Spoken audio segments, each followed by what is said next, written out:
নীল নদ আফ্রিকা মহাদেশের একটি সর্ববৃহৎ নদী এবং সারা বিশ্বের মধ্যে দীর্ঘতম নদী। এই নীল নদ, যার আয়তন হচ্ছে বা দৈর্ঘ্য আমরা যতটা জানতে পেরেছি ৬,৬৫০ কিলোমিটার। এই নাইল নদী মূলত পতিত হয়েছে ভূমধ্য সাগরে। এটার উৎপত্তি হয়েছে ভিক্টোরিয়া লেক, তানজানিয়া, রাওয়ান্ডায়, এবং এর মুখ পড়েছে মিশরে। নাইল বা নীল নদ 11টা দেশের মধ্যে দিয়ে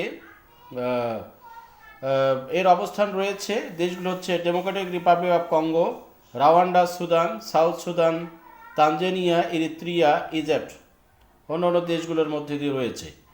আসলে নীল নদের সম্পর্কে খুব বেশি তথ্যই শর্ট ভিডিওতে দেওয়া সম্ভব নয়।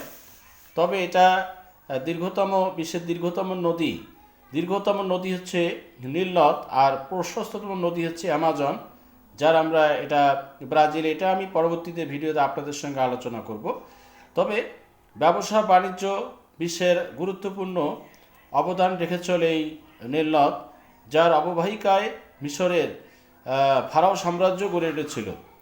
যাকে আমি আসলে নীল নদ সম্পর্কে আপনাদের যৎসামান্য তথ্য দেওয়ার চেষ্টা করেছি মাত্র। Thank you.